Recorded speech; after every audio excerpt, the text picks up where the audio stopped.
Hi guys, so today we are going to be studying Essay 260, which speaks about communication with those charged with governance. Now, in case you haven't subscribed my YouTube channel, please do subscribe my YouTube channel. Please also subscribe my Telegram channel. The username is right on the top, CA Newton Lobo. Please do subscribe. Okay. Now let's start. We've already seen Essay 265. Essay 265 is solely focusing on the deficiencies in internal control, but Essay 260 is kind of the main standard, which speaks about all communication that you have to do with those charged with governance. In case you're looking to communicate deficiencies in internal control, you will have to refer to Essay 265. ठीक है. Now let's see the first answer. Why is effective two-way communication important? Now here the two-way communication is going to happen between the auditor and those charged with governance. Mind you that those charged with governance are higher people in the higher people in the organization. They are above the management. ठीक है. So basically when we are going to be talking to those charged with governance, we are sort of going to talk about all the important matters in the audit. We won't involve them in the routine audit communication and routine audit matters. Like let us say we want some data from the client. So for that, we're going to speak to the management only. We are going to liaise with the management only. Let us say if we don't receive some data, then also we are going to escalate that to the management, appropriate heads within the management.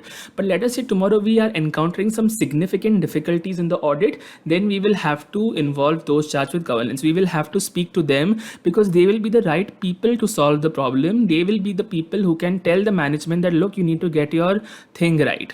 So that is why those charged with governance, communication with them is very important, and it should happen in certain circumstances, which we will be seeing in this standard. Now, the first question, why is effective two-way communication important? It is important in assisting, number one, the auditor and those charged with governance. TCWG is those charged with governance. It is important in assisting the auditor and those charged with governance in understanding matters related to the audit in context and in developing a constructive working relationship. Now, you need a constructive working relationship. You need a working relationship between the auditor and those charged with governance. That is very important because see, at the end of the day, whatever the management has prepared the financials, the auditor is reviewing and giving a report upon that. But if you have a constructive working relationship, you have a good working relationship, that is going to help conduct the audit more smoothly. It's going to be a good deal. It's going to be a good exercise for the auditor as well as for the client. And that is why a good constructive working relationship is always a prerequisite.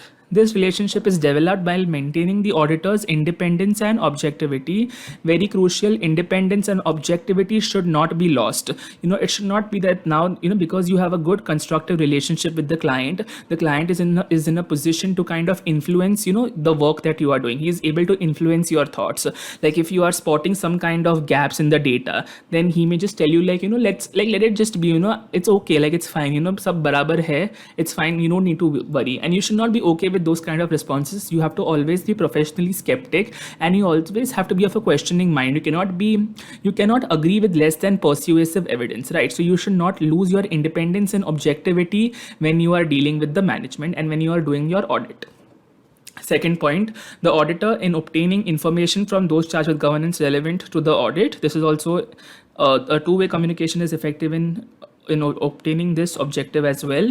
Third point, it is important in assisting those charged with governance in fulfilling their responsibility to oversee the financial reporting process. So see, in the second point, it is helpful in assisting the auditor in obtaining information from those charged with governance. It is also helpful to TCWG in fulfilling their responsibility to oversee the financial reporting process. Now see, those charged with governance do not do the financial reporting work on a day-to-day basis. That responsibility would have been entrusted to management and certain roles, certain people within the management, but they would only oversee the process. They would ensure that everything is working fine, it's working effectively, and the management is helping the auditor complete his audit within due timelines. And that is why proper communication, effective two-way communication with the auditor is also going to help those charged with governance to oversee the responsibility of the FR process, thereby reducing the risk of material misstatement of the financial statements. Next, although the auditor is responsible for communicating matters with those charged with governance as per this essay, management also has a responsibility to communicate matters of governance interest to those charged with governance. Communication by the auditor does not relieve management of its responsibility. So what is this trying to say? Just because the auditor is communicating with those charged with governance does not mean the management should not communicate with those charged with governance. This communication between the auditor and those charged with governance is not absolving the management of its responsibility for communicating with those charged with governance. Now let us say the finance manager, he should still be communicating with the CFO, who may be in those charged with governance. He cannot rely that the auditor will communicate everything with the CFO. He has to do his bit of communication, whatever he needs to do. He only is responsible for that. Tomorrow he can't come and blame the auditor that you have an SA 260 and you should have communicated everything of my work also. No, the auditor is only going to communicate what he has been told to communicate by this standard. He is not going to do the management's work of communication with those charged with governance. Next, what are the objectives of the auditor as per SA 260? To communicate clearly with those charged with governance the responsibilities of the auditor in relation to the audit and the overview of the planned scope and timing and significant risks of the audit. So communication of responsibilities of the auditor is something that we do in the engagement letter as per SA 210, and the overview of the planned scope and timing and significant risks of the audit, something that SA 300 kind of sees through. To obtain from those charged with governance information relevant to the audit, to provide those charged with governance with timely observations arising from the audit that are significant and relevant to their responsibility to oversee the FR process. So see, if you see, the second point here was auditor has to obtain information, which is the same second point here. Third point, we have to help those charged with governance in fulfilling their responsibility to oversee the FR process. Same point is there over here. Fourth, to promote effective two-way communication between the auditor and those charged with governance. Next, what are the matters which may be communicated by the auditor to those charged with governance? So this is a very important question. What are the matters that we need to communicate to those charged with governance? Now, with management, we can communicate anything and everything, but important, significant areas in the audit, significant matters arising during the audit, those we need to involve those charged with governance so that they are also kept in loop as to what is happening on the audit or what is going wrong within the audit.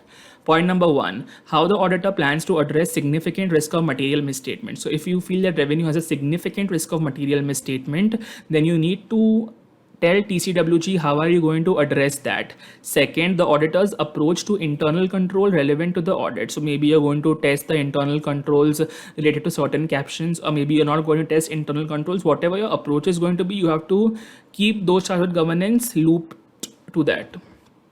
Point number 3, the application of the concept of materiality. This is also very important because above a particular threshold, you will need misstatements above a particular threshold to be corrected by management, since they will be material misstatements. So even those charged with governance need to know your materiality levels in order to know what would constitute a material misstatement and what would be an immaterial misstatement. Fourth point, the nature and extent of specialized skill or knowledge needed to perform the planned audit procedures. And fifth point is when SA 701 applies, the auditor's preliminary views about matters that may be areas of significant auditor attention and may become key audit matters. So as per SA 701, key audit matters can be chosen only from matters which have already been communicated with those charged with governance. So that is why as per SA 260, one of the matters that can be communicated by the auditor to TCWG is matters that he believes could tomorrow become key audit matters. So he needs to communicate them in advance to those charged with governance. Now next, meaning of those charged with governance. Those charged with governance are the person or organizations, example a corporate trustee. See, there could be a trustee overlooking the entire organization, so even that could be those charged with governance, with responsibility for overseeing the strategic direction of the entity and obligations related to the accountability of the entity. Strategic direction, which way is the entity heading, what is the goal of the entity, what is the future ambition of the entity. So that is something that those charged with governance is interested in. They are not involved in the day-to-day operations. That is something that is the management's responsibility. They are overlooking the entire organization. Okay. This includes overseeing the financial reporting process. Overseeing the financial reporting process is something that we focus on because we are doing the audit and we are not related with the other processes. We are only related with we are only interested in the financial reporting process. Next question, what significant findings from the audit should the auditor communicate with those charged with governance? Number 1, the auditor's views about significant qualitative aspects of the entity's accounting practices, accounting policies, accounting estimates, and financial statements disclosures. So these all things about the financials, the auditor should tell TCWG. Second, significant. So see, this answer is about a significant finding. So maybe he has audited some of the. Maybe he has. It is like he has audited a lot of the things, and from the audit he has come out with these findings. And these findings, out of these findings, which findings should he communicate to TCWG? So whatever significant matters are there, only those he will need to communicate with TCWG. And here in this answer, we are being listed with some examples as to what he can communicate. Number one was significant qualitative aspects of the entity's accounting practices, policies, estimates, and FS disclosures. Second is significant difficulties encountered during the audit. You will need to communicate this. This is very important. Let us say you're getting some roadblock. Some person is not being helpful. Some person is constantly absent, and there is no other alternate contact for you to kind of help in that audit area. You need to communicate all these difficulties that you are encountering to those charged with governance, so they can come out with appropriate resolutions to help you out. And on a timely basis, you need to do this. Third point, circumstances that affect the form and content of the auditor's report. So one is your audit opinion, one is your key audit matters. All these things are going to affect how your audit report is going to be. And there is something like this, emphasis of matter, other matter, anything of these things are kind of coming to your attention, which is going to affect your audit report tomorrow. You need to inform those charged with governance also. Fourth point, any other matters arising during the audit which are of relevance in the oversight of the FR process as per the auditor. This is to help those charged with governance to oversee the FR process.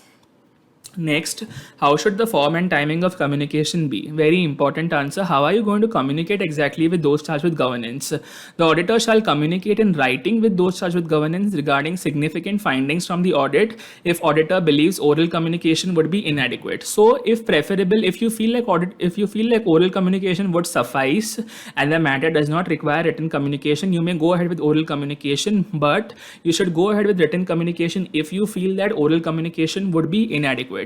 Written communication need not include all matters that arose during the audit. Obviously, only significant matters. Second, the auditor shall communicate in writing with TCWG regarding auditor independence. Third, the auditor shall communicate with TCWG on a timely basis. Time is very much of essence.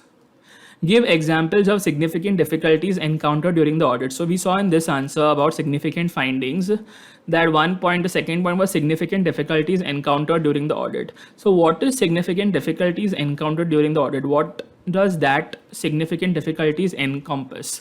Number one, significant delays by management, the unavailability of entity personnel, or unwillingness by management to provide information necessary or the auditor to perform for the auditor to perform audit procedures. So any of these things are happening, management is not being cooperative, unavailability of some personnel with whom you need to deal, you can always inform TCWG. An unreasonably brief time within which to complete the audit, like you're being given unreasonable deadlines, you're being told like you need to complete these 10 areas in 5 days, post that we will not be able to help, we will have to get back to our core work, like we have our own deadlines and all of that, so we won't be able to assist you.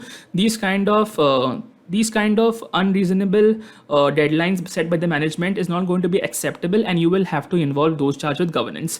Third, extensive unexpected effort required to obtain sufficient appropriate audit evidence. Like let us say you have to follow up with like 5 people to get just one paper that you require, which you could have easily got from just if you were told the right person and the right procedure to get that, but it was taking you extensive unexpected efforts just to obtain sufficient appropriate audit evidence. You need to inform this. Unavailability of expected information is not being made available by the management. Restrictions imposed on auditor by management, maybe you're not being given access to certain people or not being given time of certain people at the right time. So all of this you can just inform those charged with governance.